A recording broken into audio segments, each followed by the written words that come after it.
Jawab pertanyaan pertama, apakah pernah ada kasus? Aduh, saya tidak ingat ya, apakah pernah ya.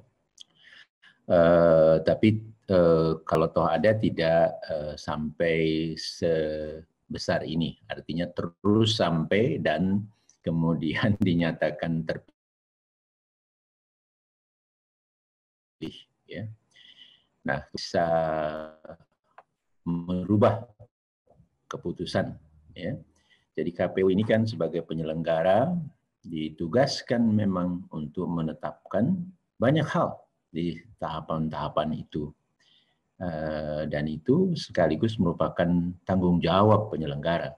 Jadi mulai dari awal menetapkan pasangan calon dari pilkada-pilkada, itu harus menetapkan calon yang benar, memenuhi syarat. Nah, kira-kira begitu.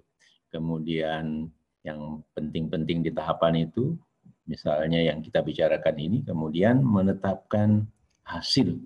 Nah, kira-kira gitu kan. Kemudian yang terakhir menetapkan calon terpilih. Nah, semua itu harus memenuhi syarat dan sesuai waktu. Nah, tetapi kemudian kita mengetahui begitu belakangan bahwa calon ini, Pak Orien ini adalah bukan lagi warga negara Indonesia. Saya mengatakan seperti itu karena memahami undang-undang kewarganegaraan itu, dia hilang otomatis kalau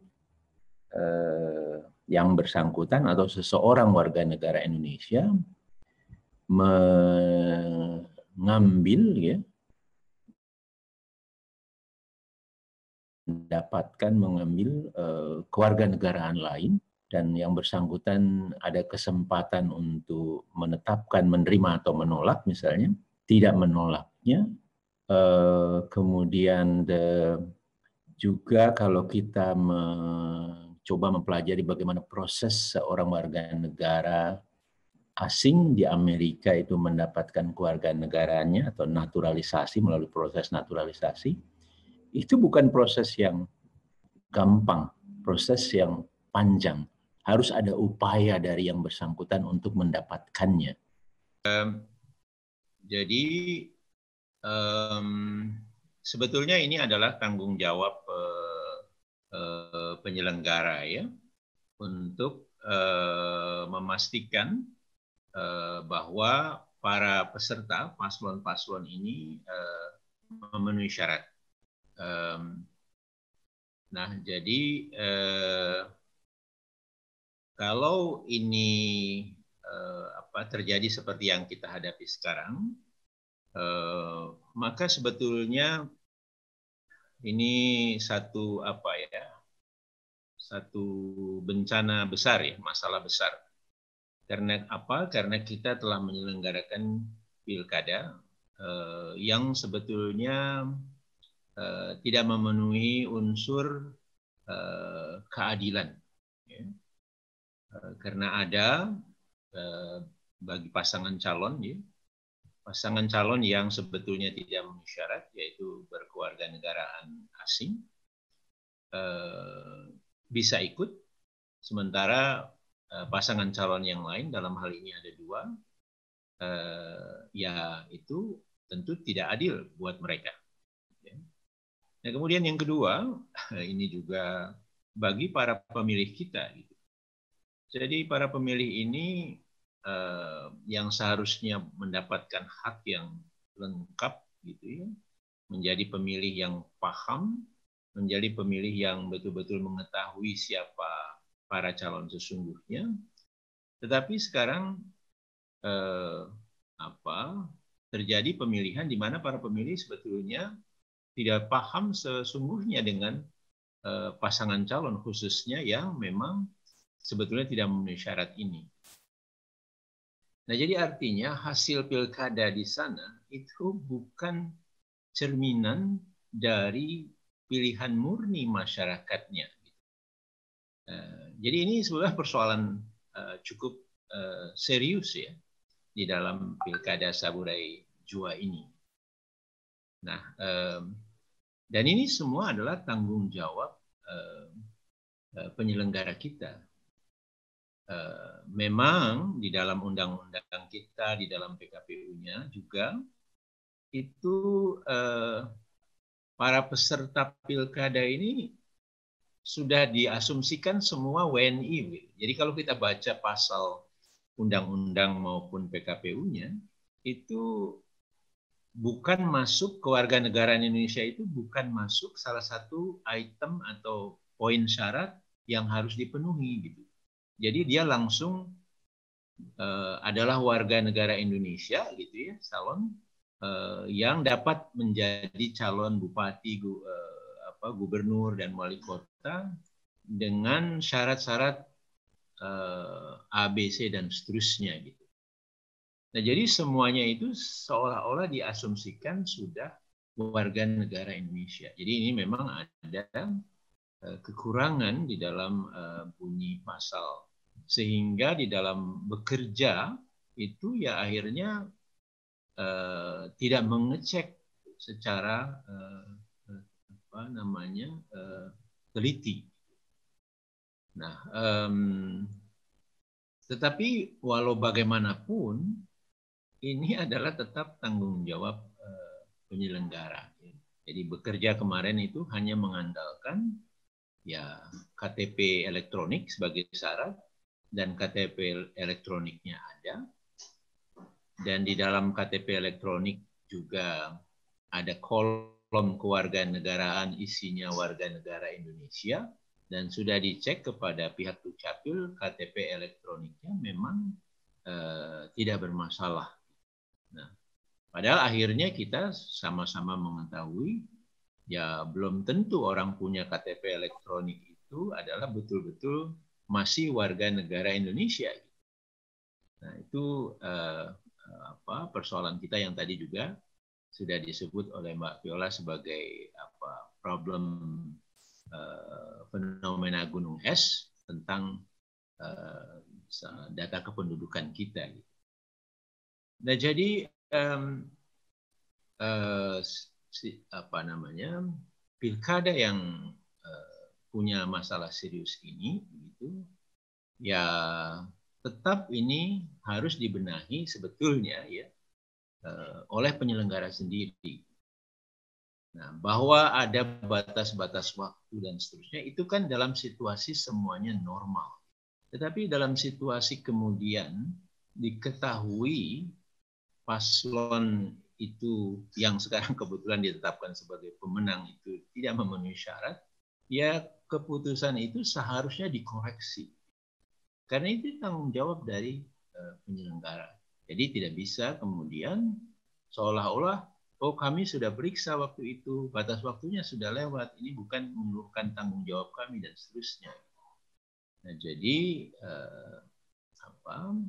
seharusnya sejak awal ini dikoreksi oleh penyelenggara pemilu kita, ya, di mana Bawaslu memberikan rekomendasi, kemudian juga ada fakta dari pihak kedutaan besar Amerika yang mengatakan bahwa yang bersangkutan masih memegang kewarganegaraan Amerika gitu. Nah, tidak mungkin di Indonesia orang bisa memegang dua kewarganegaraan, dan persyaratan ini harus terpenuhi pada saat melakukan pendaftaran. Yang jelas pada saat itu dia bukan lagi kalau dia sudah atau dia memegang kewarganegaraan Amerika. Nah, jadi sejak awal seharusnya ini ditetapkan sebagai pasangan calon yang tidak memenuhi syarat, jadi bukan pasangan calon. Jadi di Saburajua itu seharusnya 2 pasangan calon saja, bukan 3. Nah, karenanya saya pun juga berpandangan tentang selanjutnya kalau ini kemudian ditetapkan Pak Orian ini bukan lagi warga negara Indonesia, ya, tapi warga negara Amerika. Untuk seterusnya, maka juga tidak bisa dilanjutkan keterpilihannya itu diteruskan oleh wakilnya, ditetapkan wakil, nanti baru kemudian wakil menjadi kepala daerah, nanti baru ada pemilihan di DPRD untuk calon wakilnya yang baru. Dalam pengaturan di Undang-Undang Pilkada kita memang demikian. Tapi harus dipahami bahwa kasus ini sejak awal pasangan calon tersebut tidak memenuhi syarat. Gitu. Jadi seharusnya tidak ada pasangan calon nomor 2 ini di surat suara Saburai Jua begitu. Nah, jadi tidak bisa kemudian dianggap tetap memenuhi syarat tapi wakilnya saja. Jadi sejak awal dia bukan peserta pemilihan pilkada di Saburai Jua. Nah, kemudian siapa?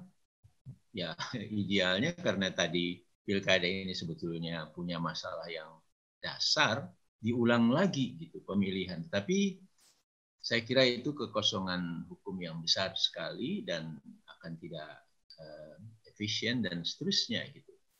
Jadi ya kalau menurut pandangan saya keterpilihan itu diberikan kepada pasangan calon perolehan suara yang kedua. Gitu.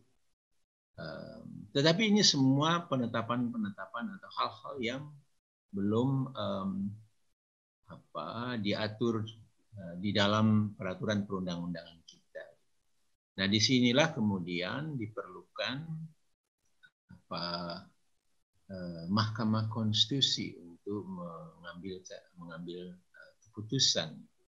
Memang dalam banyak hal, segi waktu, segi isu dan seterusnya, ini agak jauh, tetapi ya tentu kita tidak juga bisa lupa dan berharap sekaligus apa yang terjadi di Saburai Jua ini adalah satu pilkada yang sebetulnya tidak sesuai dengan aturan konstitusi kita, dan Mahkamah Konstitusi itu yang punya tugas sebetulnya untuk memastikan ini dan menjaga ini agar pilkada ini sesuai dengan konstitusi. Tadi saya katakan di sana adalah pilkada yang sebetulnya tidak adil. Karena apa? Karena ada calon dalam tanda petik selundupan, kira-kira begitu. Karena apa? Karena pemilihnya sebetulnya bagi pemilih juga tidak adil, karena dia telah disodorkan oleh calon yang sebetulnya tidak berhak untuk ikut di dalam pemilihan. Ini tidak adil karena calon lain sungguhnya memenuhi persyaratan, tetapi dia harus berkompetisi dengan calon yang tidak memenuhi persyaratan. Nah, ini semua harus dikembalikan kepada relnya, dan saya kira Mahkamah Konstitusi bisa mengambil peran ini. Apakah kemudian ada yang menanyakan, apakah ini tidak ada kaitannya peran Mahkamah Konstitusi kan juga hanya pada hasil sengketa hasil pemilihan. Sebetulnya ini sangat dekat dengan sengketa hasil, dengan hasil ini. Coba mari kita bayangkan, kalau pilkada di Saburai Jua itu hanya 2 pasangan calon, bukan 3 seperti yang terjadi sekarang, itu hasilnya akan berbeda kan? Jadi karena persoalan tersebut ini berdampak karena ada pasangan calon yang sebetulnya tidak memenuhi syarat ikut pilkada, mengakibatkan ya, hasilnya seperti sekarang. Jadi ini berdampak terhadap hasil. Nah, oleh karena itu, menurut saya Mahkamah Konstitusi perlu memproses ini dan mengambil keputusan yang adil ya, terhadap situasi.